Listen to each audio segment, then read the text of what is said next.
بصراحة يا جماعة أنا مبسوط جدا، مبسوط على الآخر، وأظن مش أنا لوحدي بس، ناس كتيرة جدا منكم فرحانين بالخبر السعيد اللي كلنا سمعناه. وهو الموضوع ما كانش موضوع قضية فنان وفنانة وإن أنا عشان ببقى لا، القضية كانت قضية رأي عام عالمي. لا، والسلام عليكم، معكم أخوكم محمد عاصم، أهلا وسهلا بكم في القناة. النهاردة ومن شوية بسيط حكمت المحكمة في أمريكا لصالح جوني ديب. كلنا عارفين ان كانت القضيه دي ليها امتداد من قبل كده، وان هما كانوا متجوزين، وسبق واتكلمت في فيديو قبل كده عن الموضوع ده، ولكن باختصار جوني ديب وامبر هيرد، او جوني ديب عشان في ناس بتقول لي مش ديب، انت ازاي تتكلم كده في الانجليش؟ خلاص، جوني ديب وامبر هيرد كانوا هما الاثنين متجوزين، وانتوا عارفين وحصل ما بينهم الطلاق، وهي راحت مطلعه عليه مقاله دمرته فيها. بصوا، جابته كده مقص،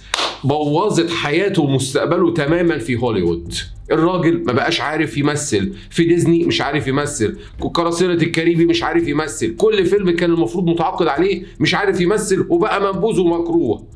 فالراجل هنعمل بقى قضية رد شرف الموضوع ده، واتعملت القضية، والمحامية اللي مع جوني ديب بصراحة دي هنيجي بس بعدين على موضوعها. الست دي بصراحة طلعت كمية أدلة بعد ما كان العالم وبعد ما كان الفنانين وهوليوود متعاطفين مع امبر هيرد، وعملت فيلم اقوى مان ونجح نجاح كبير جدا، والكل كان يا خلاصي ومتعاطف معاها. اثبت في المحكمة ديت اكتر من حاجة. اول حاجة، كل الادلة والصور والتواريخ اللي كانت بتقول فيها ان هي اتضربت وان هي اتلكمت وانها تعرضت لعنف جسدي وعنف اخر ما معرفش ايه، طلعوا لها بالادلة ان التواريخ والوقت اللي هي اصلا كانت بتقول عليه انها تعرضت لعنف جسدي، اصلا مطلعين لها صور في الوقت ده كانت كويسة وزي الفل. ده انت كدابة. لا، مش كده وبس، ده طلعوا بالأدلة إنها كانت بتخون جوني ديب، وعلى علاقات، مش علاقة، على علاقات برجال آخرين في أثناء زواجها بجوني ديب. كل العالم كان قبل كده متعاطف. النهاردة هيئة المحلفين في المحكمة طلعت بالإجماع القرار. كان طبعا جوني ديب كان عامل قضية إنه عايز تعويض 50 مليون دولار. هيئة المحلفين والمحكمة النهاردة طلعت وقالوا النهاردة ده قرار وحكم نهائي، بس ممكن تعمل فيه استئناف، ولكن الاستئناف ممكن يتقبل وممكن لا، ولو اتقبل على كل حال طلعوا القرار. وحكمت المحكمة لجوني ديب بتعويض 15 مليون دولار، وجوني ديب هيدفع 2 مليون دولار عشان شهر بيها. يعني ما كانش المفروض يتكلم عليها، هو ده قرار المحكمة. بس يا جماعة بصراحة الموضوع مش عشان جوني ديب هو راجل والناس اللي بتقول لا، ولا عشان جوني ديب هو جوني ديب. القضية قضية إنسان، قضية راجل أو ست. ما هو انتوا عندكم الستات المتعاطفة مع جوني ديب كتار جدا، مش عشان هو جوني ديب، عشان الكل حس ان الراجل ده اتشهر بيه، الكل حس ان جوني ديب فعلا اتلعب بسمعته واستغل اسمه واستغل شهرته لحساب امبر هيرد. امبر هيرد فعلا كشكل جميله وزي القمر، ولكنها انسانه قبيحه من جواها.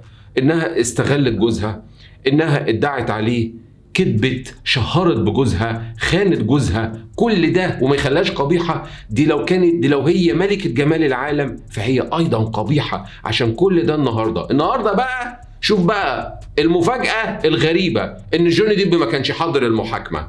جوني ديب ما كانش حاضر المحاكمة، والكل بيتساءل هو ليه ما حضرش المحكمة. بيقال ان جوني ديب في وقت الطلاق ان هو وعدها ان هو يعني هي مش هتشوف عينيه ابدا، عشان كده كان دايما بيبقى لابس نظارة في اثناء المحاكمة جوني ديب لامبر هيرد. بيقال ان هو جنتلمان جدا، وكان في الجلسات الاخيرة مرتاح نفسيا وعارف ان هو هيفوز، فما كانش عاوز يبص لها نظرة الشماتة. شوفوا يا جماعة، شوفوا الجنتلة. القضية بقول لكم هو قضية شخص مظلوم.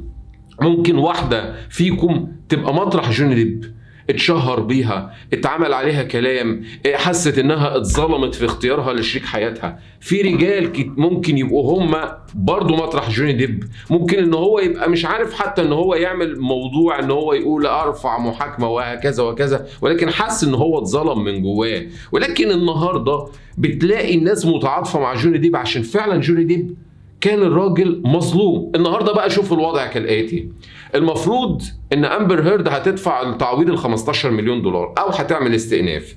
في اراء بتقول ان الاستئناف ده هيبقى صعب ان هو يتوافق بيه، وفي اراء حتى بتقول في اصعب الظروف لو تم الموافقه بالاستئناف فمش هيبقى تقليل من الخساره، لكن مش معنى كده ان الاستئناف ان هو هيخليها يتعادل محاكمه او ان هي تكسب، لا، المحاكمه نهائي، ولكن هيبقى نوع من تقليل الخساره. النقطه ان امبر هيرد معهاش اساسا المبلغ ده ولا معاها حتى 7 مليون دولار. طب ليه مش عارفين معاها 7 مليون؟ المفترض انها قبل كده كانت متعهده انها تدفع لمنظمه خيريه مبلغ كبير، ده حسب كلامها. ممكن تكون عندها الفلوس ومكنفاها، ممكن، احنا ما نعرفش، بس هو الواضح انها معاش الفلوس. طب هتعمل ايه؟ هتبقى مشكله، هتضطر كده انها تعلن افلاسها، وبالتالي هتبقى مشكله كبيره جدا، ممكن تتسجن. طب هل ان هي المفروض انها تدفع المبلغ كله؟ والله حسب بقى ما جوني ديب يوافق. ممكن ان هو ياخد المبلغ وممكن ما ياخد المبلغ على دفعات، بس هي المفترض انها تمثل فيلم اقوى من 2 ده لو مثلته، لان دلوقتي اصبحت امبر هيرد منبوذة. اللي كان حاصل في جوني ديب سبحانك يا رب يمهل ولا يهمل. ربنا سبحان الله، والله يا جماعة ابدا مهما كان الانسان، والله العظيم القضيه بتاعت جوني ديب يا جماعه دي تدرس في التاريخ للانسانيه. لان اللي حصل ده، تخيلوا واحد كان مشهور وكان نجم النجوم وفجاه الدنيا ضلمت في وشه واتشهر بيه واتقفلت كل ابواب الرزق في وشه، والكل بقى منبوذ، بقى حتى ناس كتيره بيشوفوه ما بيسلموش عليه، واللي يبصوا له نجم النجوم جوني ديب. وتخيلوا هي امبر هيرد اللي كانت عامله كل ده. النهارده الموضوع اتعكس، اصبحت منبوذه. المفروض انها كان فيلم اقوى مان، الفيلم ده كان صاعد بيها للسماء، المفروض انها هتمثل الجزء الثاني. لو عملت الفيلم الجزء الثاني اكيد هتدفع له التعويض، لكن من الواضح انها احتمال كبير انها ما تمثلش الجزء الثاني لانها اصبحت منبوذه. وسبحانك يا رب، قراصنة الكاريبي اللي كانوا قفلوا السكه وقالوا له بص ما انتش هتمثل، بيحاولوا دلوقتي يتواصلوا مع جوني ديب عشان ان هو يرجع ويمثل في الفيلم. تخيلوا، شفتوا؟ ادي الموضوع كله. قصه بقى كمان في الناحيه الثانيه، بغض النظر عن كل ده، المحاميه بتاعت جوني ديب. اقاويل كتيره بتقول ان حاليا المحاميه بتاعت جوني ديب في نظرات اعجاب بينها وبين جوني ديب، وان الموضوع مش موضوع محاميه وموضوع الموكل بتاعها. هي بيني وبينكم برضو المحاميه بتاعت جوني ديب تحسوا كده الملامح المصريه او الملامح العربيه، رغم ان هي واخدين بالكم امريكيه، ولكن تحسوا كده واخدين فيها الروح، فيها الجمال. امبر هيرد بلوند وما اعرفش التقاطيع بتاعتها ما اعرفش ومسمسمه، ولكن قبيحه من جواها. ادي النهارده الوضع كالاتي. شوفوا النهارده جوني ديب ربنا يعني اعلى نجمه ازاي، وهي اتفضحت كدابه، خانت جوزها، اتبلت عليه وشهرت بيه.